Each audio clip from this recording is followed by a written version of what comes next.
top 10% of the country holds 65% of all the stocks and real estate in the country. The bottom 60%, that's 60, that's the middle class, only holds 14%. They looked for someone who would stand up to the man. In 1828, they finally found that leader.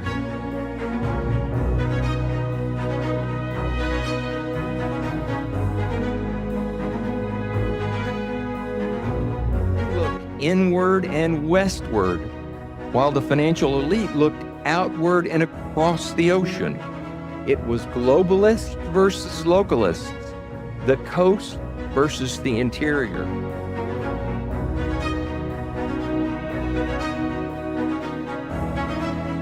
As asset prices rise, inequality invariably widens. It's the central fact driving inequality. Richard, I just want to thank you so much for being with us tonight. I know it's late and we've had a long day, but your career is so spectacular. I don't think we can actually talk about everything you've done and continue to do in your career. It's just absolutely amazing. And Richard, would love for you to tell our viewers a little bit about the very beginning, because life, it just was not easy street out of the gate, right? Well, first of all, let me say what an honor and privilege it is to be here with you. This is a spectacular podcast. It's an absolute pleasure to be here. You've said words that are far too kind about my career, but the beginning was a little bit on the rough side. I was putting myself through college. I ran out of money about halfway through the process and dropped out, got a job to try to earn enough money to get back in school, and the job I got happened to be at a bank. And that bank launched my career into banking and everything else that's followed. So M Bank, which became First USA, tell us a little bit about, and we're not going to spend a ton of time on this, what exactly were you doing for M Bank in those early days? Well, I got a job as an account analysis clerk. I'm old enough to where that was really pre-computer. So we'd go around and get reports from the various departments and build an analysis of the bank's customers. And that I parlayed that into writing policies and procedures for various departments of the bank. And then, to my shock and surprise, about a week before I graduated with a degree in advertising of all things, the president of the bank came up to me and asked me if I'd take over the marketing department upon graduation. So that really jet propelled my career.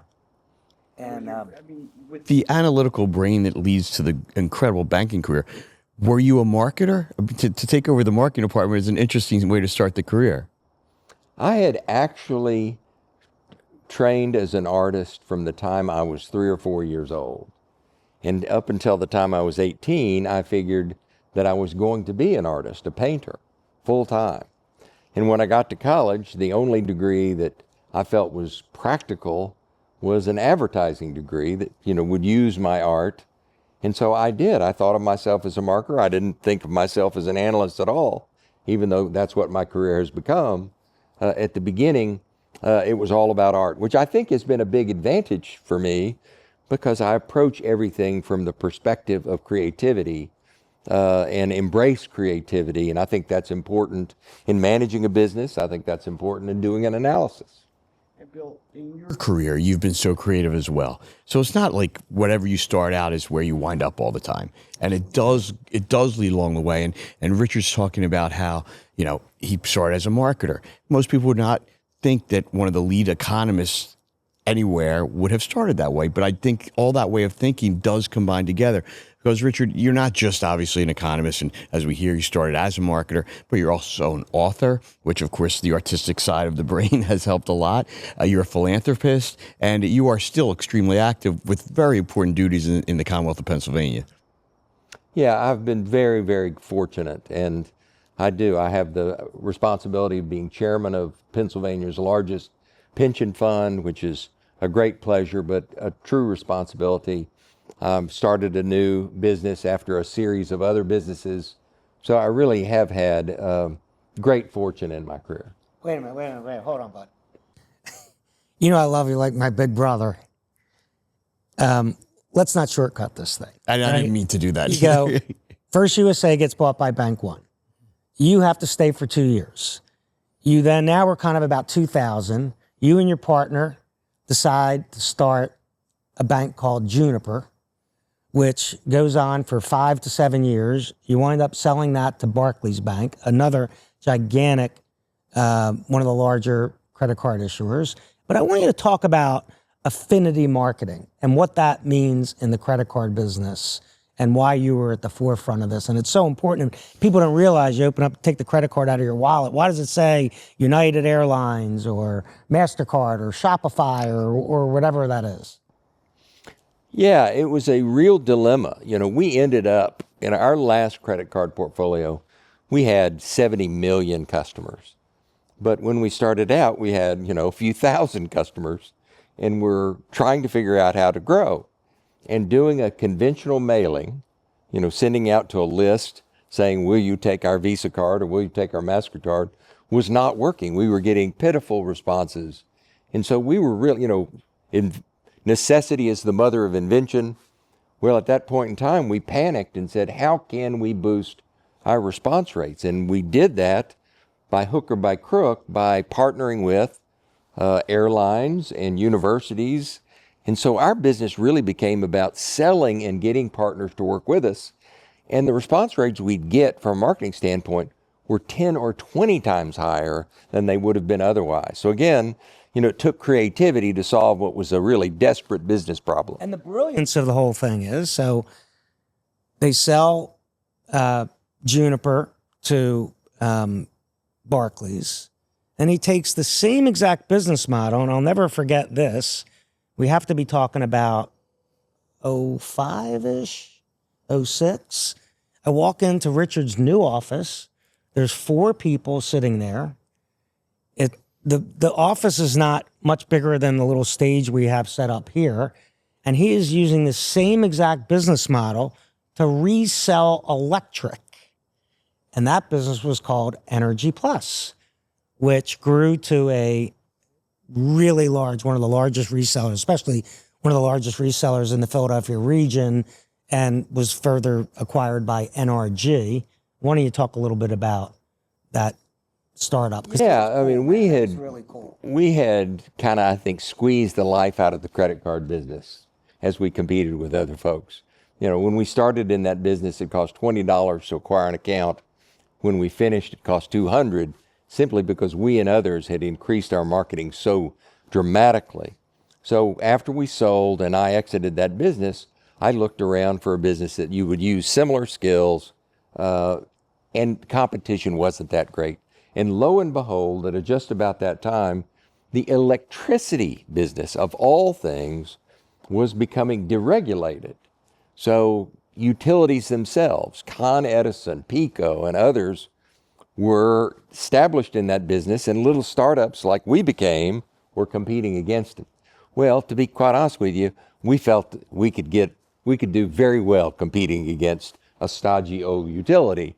And we took Affinity Marketing, so we went to United Airlines and Southwest Airlines and others and said, would you be willing to give us your customer lists in this territory, and we will give them a point for every dollar they pay on their utility bill? Well, they all loved it. And we grew from $0 to $500 million in sales in a little over 3 years. And I remember you and I were having dinner at the Cadillac Grill. I don't remember if they called that in the Wells Fargo Arena. Yep. And you said, I want to pick your brain on something. And with that, I know we were drinking some wine. So if you guys would, let's just take a little break here. But this is a spectacular wine. And Richard is a world traveler as well. And we'll talk a little bit about that. But this is a 1996 Chateau Latour. It is a spectacular wine. We have this wine probably just became drinkable in the last few years. And I would say this wine will outlast us. This wine will be absolutely drinkable till about 2060. So let's take a little bit of sip, and I want you guys to tell me what you think.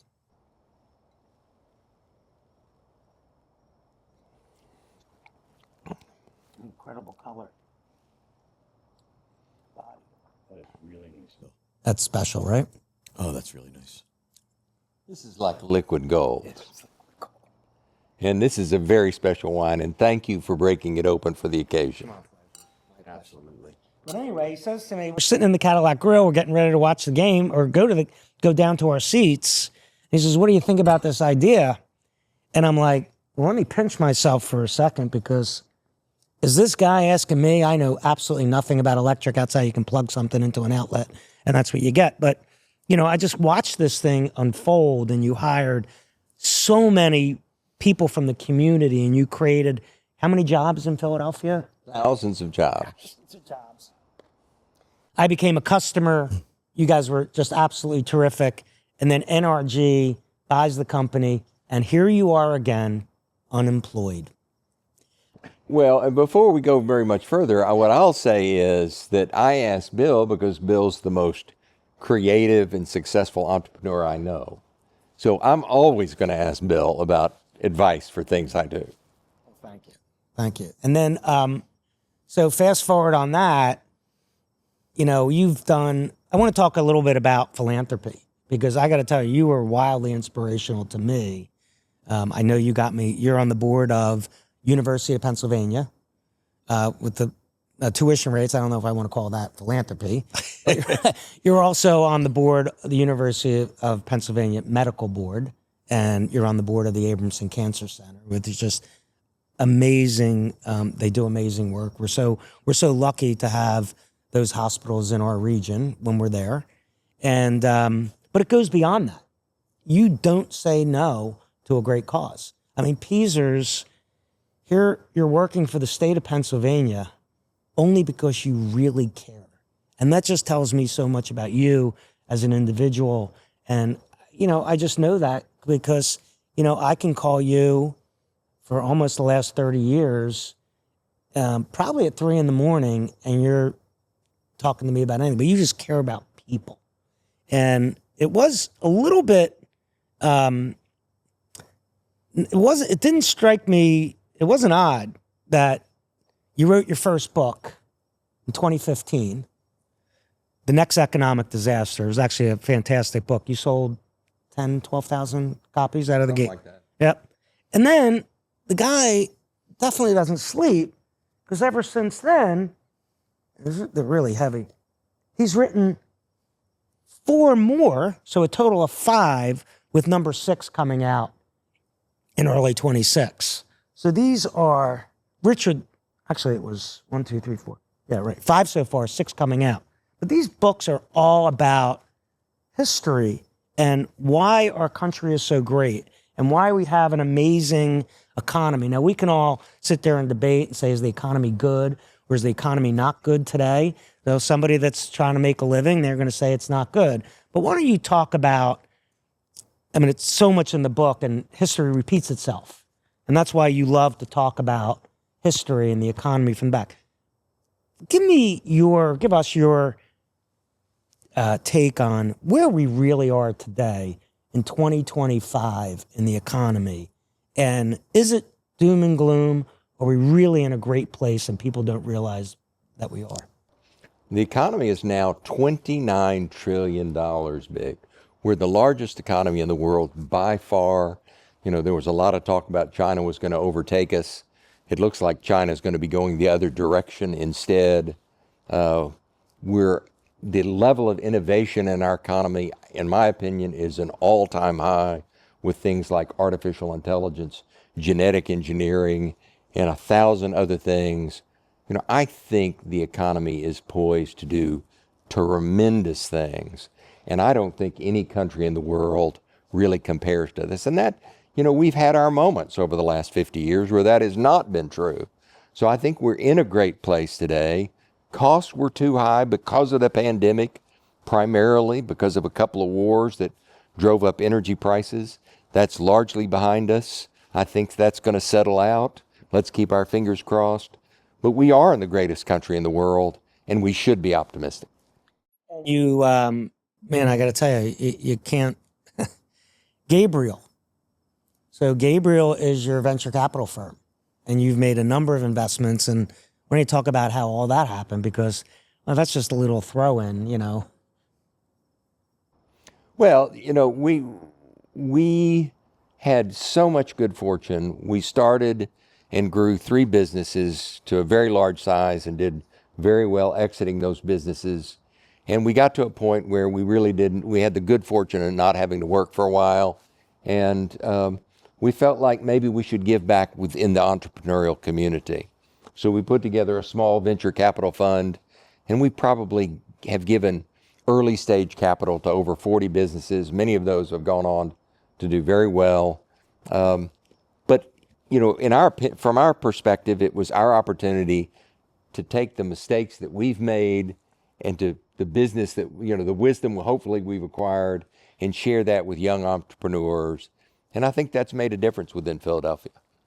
You get called by every leader, and in 2018, you went on this new kick that you want to figure out what it might be like to be president of the United States. You went on a road trip for a number of months, actually almost a year. Talk about what you learned in the heart of our country. It was one of the greatest learning experiences of my life, and I appreciate you bringing it up. But, there's such acrimony in America's politics, and you turn on CNN or MSNBC or Fox, and you hear about this terrible thing and that terrible thing and this thing we should be worried about. And I wondered whether that was really how people felt or not. So I got a professional organization to set up a series of focus groups for me across the country. We went, Nevada to New Hampshire, Texas to Florida, Pennsylvania, Michigan. We went to 15 different states. We had very professionally managed focus groups with middle-class voters from the Republican Party and the Democratic Party. I actually handled these myself. I was the moderator in these because I didn't want somebody not getting to the heart of the issue. And I didn't ask people about political candidates. I didn't ask people about political programs. I asked people about their lives. What's it like for you to try to get a job? What is your health care program like? How is your family doing? Are opioids affecting you? And we got answers, and the shock to me was, all told, we got the same answers whether we were talking to Democrats or Republicans, whether we were in Nevada or Texas or New Hampshire. And all the issues boiled down to their daily financial lives, what we call kitchen table issues. It was the cost of health care. It was trying to get training so they could get a better paying job. That's what really mattered to these folks. And in a focus group, you can really tell because, you ask a question and they might give the perfunctory answer, but you can tell whether it really matters to them, whether they straighten up in their seats, how animated they are in giving their answers. I could tell what really mattered, and it was the practical things that affect their everyday experience. And they were shared by Republicans, independents, and Democrats alike. It's a shame that that really wasn't something done in the previous presidential election by the people who actually ran. How far did your campaign go? And then I've got some questions that will permeate off of that. Well, we never really, I had toyed with the idea of entering the presidential campaign, however quixotic that might be. But, a local politician that I had known over 30 years entered the race, and his name was Joe Biden. And out of respect for him, we didn't take it much further. But we learned a lot. And I would argue, I don't want to get into politics on this show, but I would argue that the average middle class person has been neglected by both parties. And I think that's why folks go back and forth between Democrats and Republicans is we give these guys a chance. They don't provide job training to me. They don't make my health care more affordable. Let's give these guys a chance. They don't do it either. So I think I developed a level of understanding that's helped me personally. Went out to develop that level of understanding that some people in high office don't really try to do. But Richard, it's a question I'm curious about because you being the expert economist of all these issues nationally, locally, and business-wise, I have always felt as somebody who just had an economics, one of my majors in college, but I don't have nearly the expertise or experience, that the president doesn't matter that much. How much difference because it was a big issue in the past election, and everyone says, I'm voting one way or another because of the economy. And you heard milk and eggs and all that stuff, but ridiculous stuff. How much does the president really determine the economy? Well, I'll answer it two ways. First off is people do really vote based on their own economic experiences. Bread and eggs and everything else did cost a lot more. That played out dramatically. We remember James Carville saying in 1992 in the Bill Clinton campaign, it's the economy, stupid. There were terrible things going on, a major recession under George Bush the first. That is the reason Bill Clinton got elected president. So what's going on in the economy does impact the president, but the reverse of that isn't as true as you might think. There isn't as much that a president can do to impact the economy. The president tends to just be the beneficiary of what's going on.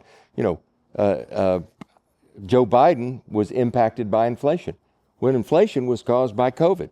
Well, Joe Biden didn't cause COVID, nor was he really able to cure it, but he certainly inherited the outcome and lost the office because of it.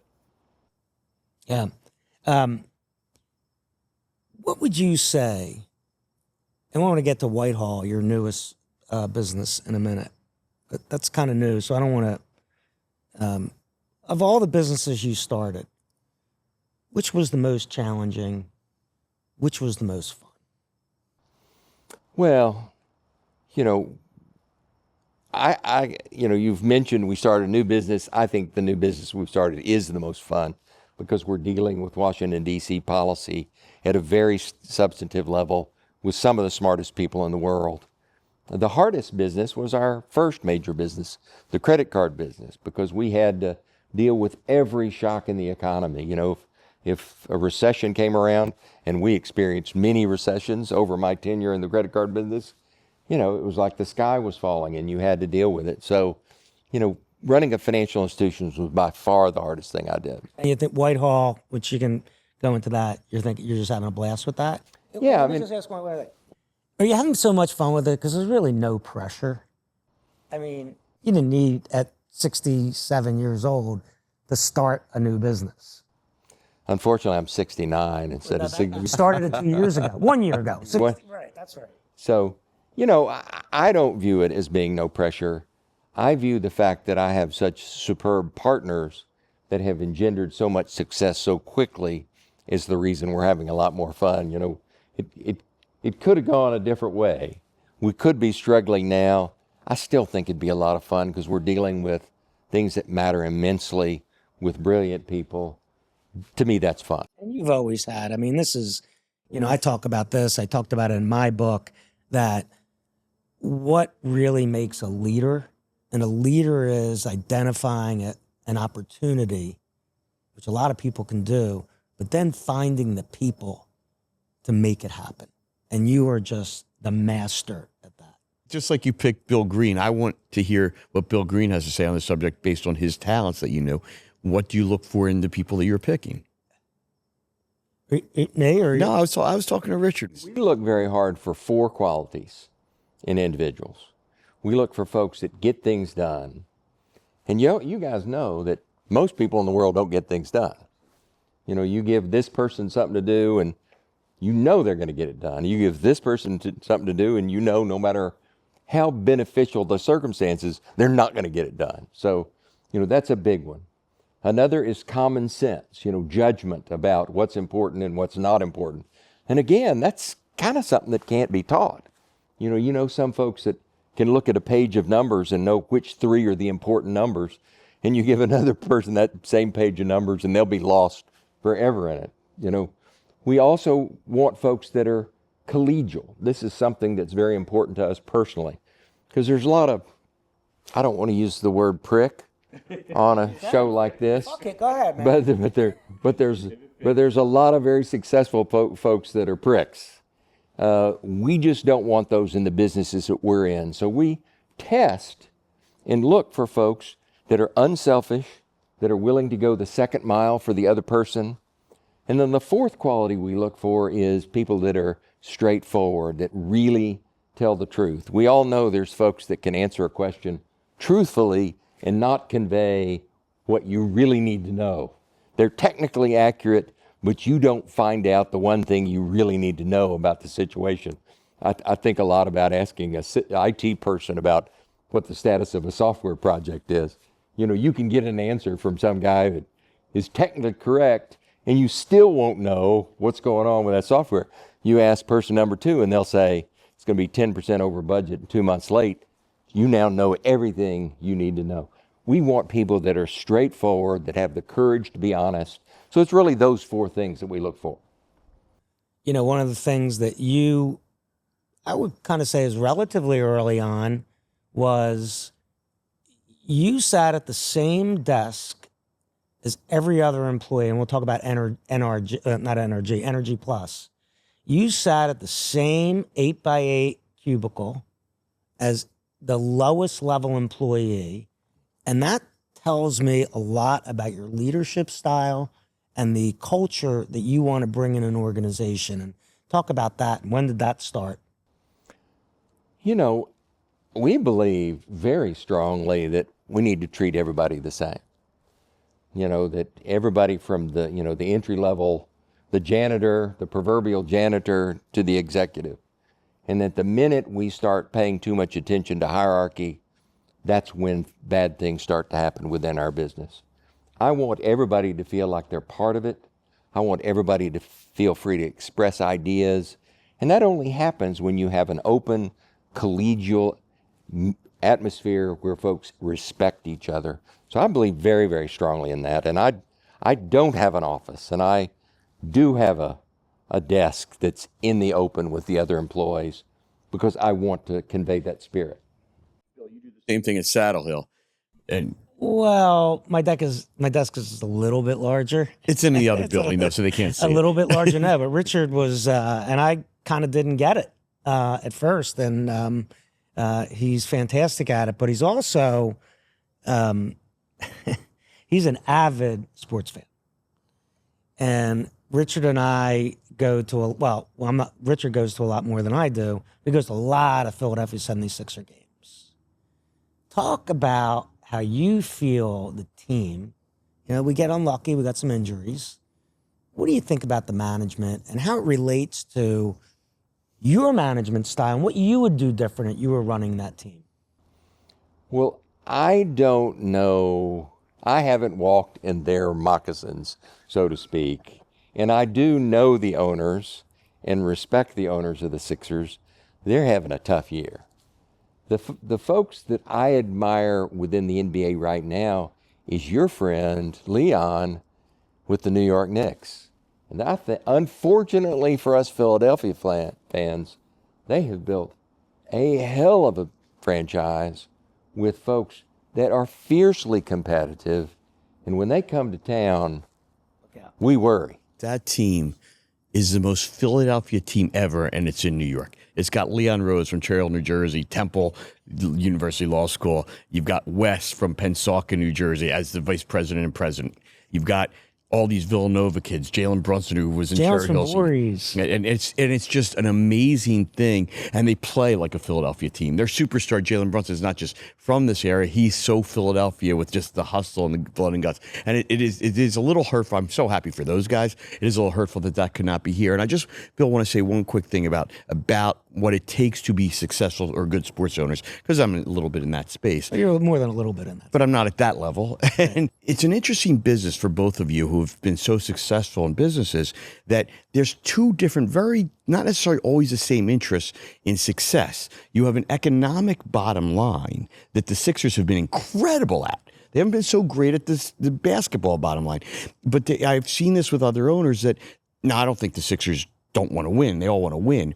But if it doesn't always have to be a team's bottom line for in their minds to be successful. I mean, I thought of this watching Jeffrey Lurie on Sunday or recently at an Eagles game, thinking everyone's going to be crying if they lose. Jeffrey Lurie will be okay. Like, because the bottom lines are still a little bit different for fans versus what it would be for an owner, which is much more complex. Well, I do think that sports are a great metaphor for other businesses, because it is very clear when you look at a sports team that if they make wise choices about players and they really have the judgment to identify talent, and I think that's Leon's great skill in New York, is he can see things others don't see. I think that's true in business, because we can hire anybody we want to, but if we hire the wrong person, that could set our organization back by a year or two. It certainly sets whatever department that you hired that person into back a year or two. So the effort you put into hiring has to be the paramount effort within a company, and that's certainly how we feel. We don't make, and Richard, you and I have talked about this before, the worst mistake managers make, it's not, you're not going to be 100%, you're not going to bat 1,000 in recruiting. It's hanging on to people you should get rid of. And so many people are afraid to pull the trigger, either whether they're going to admit they made a mistake and have to get rid of and start over again, or, you don't make a bad hire, it's not firing. That's something that, I criticize myself for. You've invested all this time and energy to recruit someone. Often it's somebody who had a good job where they were working. You've talked them into coming into your organization. They come into your organization, and it's pretty clear in a matter of months that they're not a fit, that they aren't doing things, that there's problems cropping up immediately. And for me to admit to myself in front of everyone who knows that I was the guy that hired them, that this is the wrong hire and I should act to terminate the individual, that's one of the most important and courageous things that happens within a business. And I remember a young management, you and I know this guy, Kevin Kleinschmidt, who I thought was a superstar. One of the days I knew he was going to be an absolute superstar is he was this young guy who recruited somebody from a big job in a big New York successful company. Here he is, this junior manager. He brought the guy down. The guy had an impeccable resume, and it was a disaster hire. And before we even had the courage to go to him and say, this isn't working out, he came to us in less than 2 months, said, we have a problem, I'm going to take care of it. And I'm sitting there going, man, you are a superb manager. So gut feel, right? And now I'm going to flip to the life part of this. So about 10, 11 years ago, we're all invited to a dinner party. The dinner party was probably about 6 or 7 couples, 4 or 5 single people, and you happen to sit next to a beautiful young lady.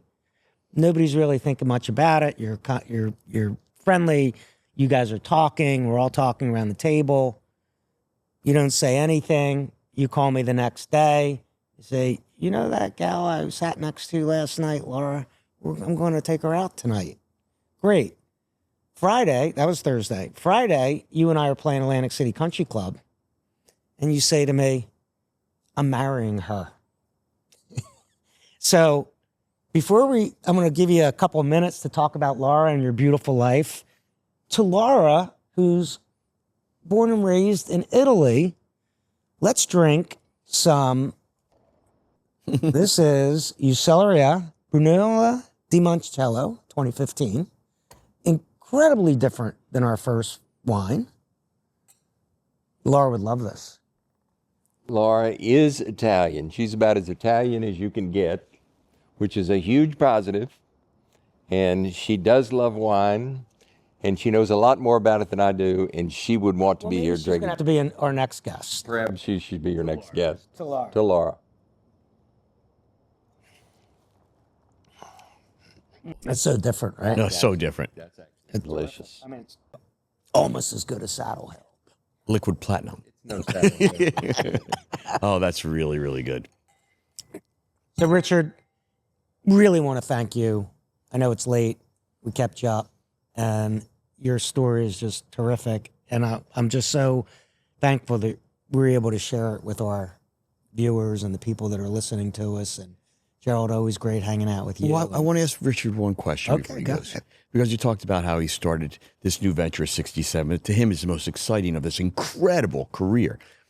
What keeps driving you like that to do that? Because, Bill, you have that in you too. And so many of the people we have on Uncorked do that. And it's amazing to me. It's a tremendous trait. So what is it? You know, I have a desire. I mean, it's an interesting question, but I can't imagine what would I do if I didn't have anything to do. And there's so much that needs to be done out there in the world, so many opportunities that sitting home twiddling the thumbs or playing golf all day or something like that, just inconceivable to me.